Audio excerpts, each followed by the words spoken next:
മാലേഗാവിലെ ബിക്കു ചൗക്കിലുള്ള ജലീൽ അഹമ്മദിന്റെ കടയിൽ ചായ കുടിക്കാൻ എത്തുന്നവർക്ക് ഭിത്തിയിൽ 2 ഘടികാരങ്ങൾ കാണാം. ഒന്ന് കൃത്യസമയമാണ്. അതിന് മുകളിലിരിക്കുന്ന മറ്റൊന്നിൽ എപ്പോൾ നോക്കിയാലും സമയം 9:35. ചിലരൊക്കെ ചോദിക്കാറുണ്ട്, ജലീൽ ഭായ് ഇതെന്താ ഇങ്ങനെ? അദ്ദേഹത്തിന്റെ മറുപടി കേൾക്കാൻ രസമുള്ളൊരു കഥയല്ല.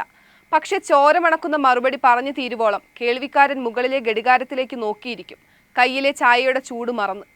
2008 സെപ്റ്റംബർ 29 രാത്രി 9:35 നിരപരാധികളായ മനുഷ്യരെ ചിതറിച്ചു കളഞ്ഞ മാലേഗാവ് സ്ഫോടനത്തിൽ ഹൃദയം സ്തംഭിച്ച ക്ലോക്കാണത്.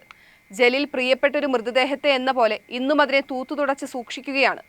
പക്ഷേ വ്യാഴാഴ്ച മുംബൈ NIA പ്രത്യേക കോടതി പ്രതികളെയെല്ലാം വെറുതെ വിട്ടപ്പോൾ ആ ഘടികാരത്തിലെ ഒടിഞ്ഞ സൂചി പിടഞ്ഞോ എന്ന് ആരുമൊട്ട് ശ്രദ്ധിച്ചുമില്ല. അങ്ങനെ ജലീലിന്റെ ക്ലോക്ക് പോലെ 6 പേരുടെ മരണത്തിനും 101 പേരുടെ പരിക്കിനും ഇടയാക്കിയ കുപ്രസിദ്ധമായ മാലേഗാവ് സ്ഫോടന കേസും 17 വർഷത്തെ ഓട്ടത്തിനൊടുവിൽ നിലച്ചിരിക്കുന്നു.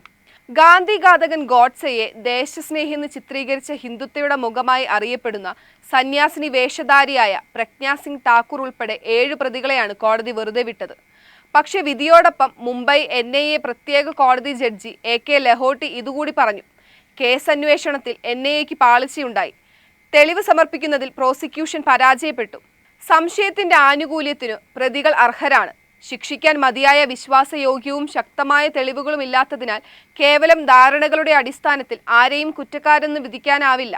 അദ്ദേഹം പറഞ്ഞതിലെ ഏറ്റവും ശ്രദ്ധേയമായ മറ്റൊരു നിരീക്ഷണം ഇതായിരുന്നു: ഭീകരതയ്ക്ക് മതമില്ല.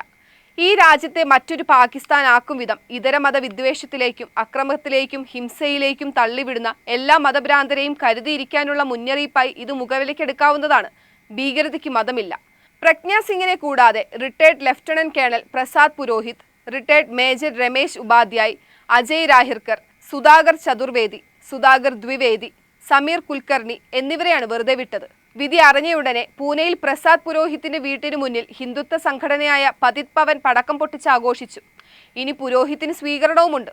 അതേസമയം തങ്ങൾക്ക് നീതി ലഭിച്ചില്ലെന്നും മേൽക്കോടതിയെ സമീപിക്കുമെന്നുമാണ് സ്ഫോടനത്തിൽ കൊല്ലപ്പെട്ട 10 വയസ്സുകാരി ഫർഹീന്റെ പിതാവ് ലിയാഖത്ത് ഷെയ്ഖ് പറഞ്ഞത്. വടപ്പാവ് വാങ്ങാൻ അടുത്തുള്ള കടയിലേക്ക് പോകവെയായിരുന്നു ഫർഹീൻ കൊല്ലപ്പെട്ടത്. ജീവിച്ചിരുന്നെങ്കിൽ ഇപ്പോൾ അവൾക്ക് 27 വയസ്സ്.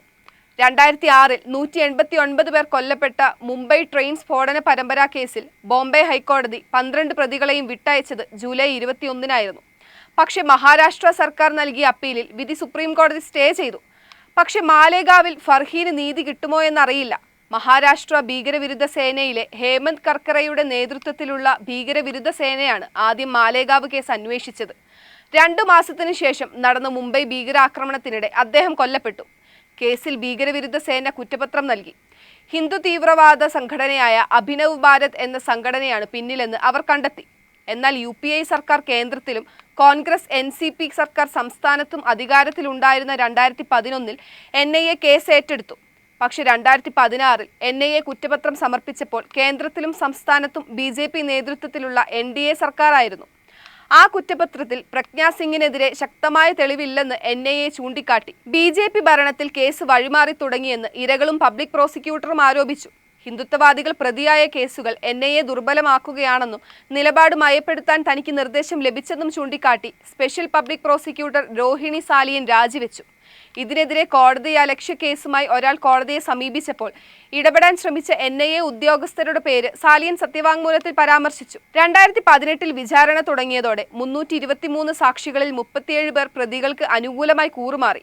4 ജഡ്ജിമാരെ കേസിനിടെ സ്ഥലം മാറ്റിയിരുന്നു. ഒടുവിൽ പാളിച്ചയുണ്ടായെന്ന് കോടതി വിമർശിച്ച NIA കൊടുത്ത തെളിവുകളുടെ അടിസ്ഥാനത്തിൽ എല്ലാവരെയും വെറുതെ വിട്ടിരിക്കുന്നു. ഇത് നടുക്കിയെന്നും ഇന്ത്യൻ ജനാധിപത്യത്തിനും മതേതരത്വത്തിനുമെതിരെയുള്ള പ്രഹരമാണെന്നും ബോംബെ ഹൈക്കോടതി മുൻ ജഡ്ജി BG കോൾസെ പാട്ടീൽ പ്രതികരിച്ചു. ആരും കുറ്റക്കാരല്ലെങ്കിൽ സ്ഫോടനം സ്വയം സംഭവിച്ചതാണോ എന്നാണ് അദ്ദേഹം ചോദിച്ചത്. അതെ, മാലേഗാവ് മസ്ജിദിന് പുറത്തിരുന്ന പ്രജ്ഞാ സിംഗ് ഠാക്കൂറിൻ്റെതെന്ന് തെളിയിക്കാനാവാതെ പോയ ബൈക്കിലിരുന്ന ബോംബാണ് പൊട്ടിയതെന്നതും മനുഷ്യർ കൊല്ലപ്പെട്ടെന്നതും യാഥാർത്ഥ്യമാണ്. കുറ്റമുണ്ട്, പക്ഷെ കുറ്റവാളികളില്ല. ഇനിയും പ്രതീക്ഷയുണ്ടോ ഇല്ലയോ എന്നല്ല, മരിച്ചവർക്ക് നീതി കൊടുക്കാൻ വേണ്ടി മരിക്കാത്തവർ മേൽക്കോടതിയിലേക്ക് പോകും, ഒരു കരച്ചിലടക്കാൻ എന്ന പോലെ.